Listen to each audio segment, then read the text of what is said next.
Now, let's talk about the fires in California. At least 2 people have been killed by the fires there. 70,000 have been ordered to flee their homes. Winds of up to 100 miles an hour are causing the fires to spread. The LA County Fire Chief, Anthony Margoles, has been talking to the media. The Palisades Fire is located in both LA City and LA County. We are in unified command with the City of Los Angeles Fire Department, in addition to CAL FIRE.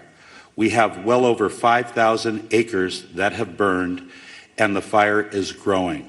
We have no percentage of containment. We have an estimated 1,000 structures destroyed and a high number of significant injuries to residents who did not evacuate, in addition to first responders who are on the fire line. We have over 1,000 personnel assigned, and the cause of the fire is unknown. However, it is under investigation. Okay, that was the LA County Fire Chief, Anthony Margolis. Let's talk first then to Jacob Margolis, who's a science reporter for the public radio station KPCC. Hello to you, Jacob. Thanks for having me. Well, we've seen, haven't we, Jacob, and welcome. We've seen pictures on our screens here of the fires raging in California. They look pretty alarming, and on the accounts we're getting there, including from the fire chief of LA County, I mean, can these fires be said now to be out of control? Oh, yeah. They were going to be out of control as soon as we knew that there were high winds on the way. This is very typical type of fire behavior for us here in Southern California. However, it's usually between the October to December window when these winds really start to pick up. They're called Santa Ana winds. They tend to blow from the east towards the coast. But what makes this an exceptional event is, one, the number of fires. We have 4 currently burning within a very small area. 2, the number of people impacted. They're burning in very densely packed areas. And 3, this is happening in January. We haven't had rain for about 260 plus days here, meaning everything's very dry and ready to burn. Right. It needs an awful lot of work to control these fires and all the help I guess you can get. I mean, how is that going? How are fire departments, firefighters, how are they coping? Are they managing within the numbers and the equipment that they have at their disposal? Are they needing outside help? I don't know where they get it. The National Guard, I've no idea, but how are they dealing with it? They're maxed out. Here in Los Angeles. I mean, we built modern firefighting, I would say, here in Southern California, and our system is completely maxed out with everything that's going on. So they've tapped into what's called the mutual aid system. They've requested help from Northern California, as well as from Oregon and Washington. We might see firefighters come in from, depending on how long this lasts, even further away. We've had international firefighters come in at times when things have gotten really bad.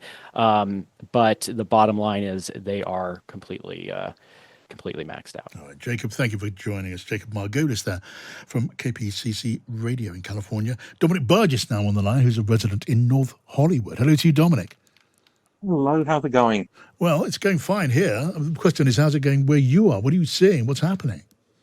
Well, I'm in North Hollywood, so I'm in a pocket that's okay right now. I'm not being asked to evacuate. I'm not in any immediate danger.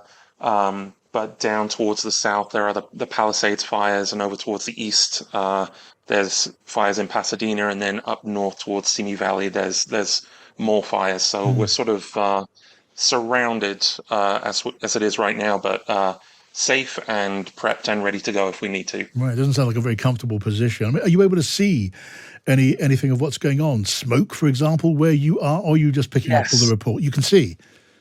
Yes, if we look south, certainly we get all the smoke from the Palisades right now. I think that's last time I checked, around 3,000 acres that are burning, and then over in Pasadena, I think another 2,000 or so acres. So it's just a little unpredictable with what the wind is doing right now. You know, you see the fronds sort of whipping around.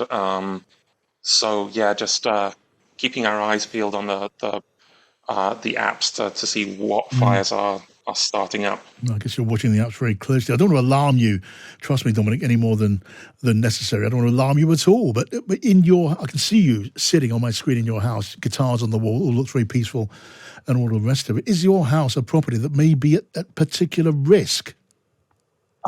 Gosh, I'm prepared and ready to go. I got my cat carriers and food and clothes and an emergency bag ready to go. I think what makes it so unpredictable, as Jacob was just saying, is we haven't had rain here for about 8, 9 months, and all it takes is a couple of stray embers to spark something else off.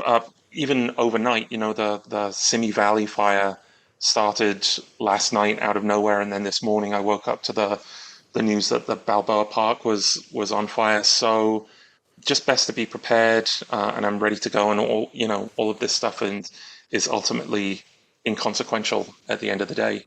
All right, Dominic Bur, just want to wish you all the luck in the world. Hopefully the fire passes you by and you come through this okay.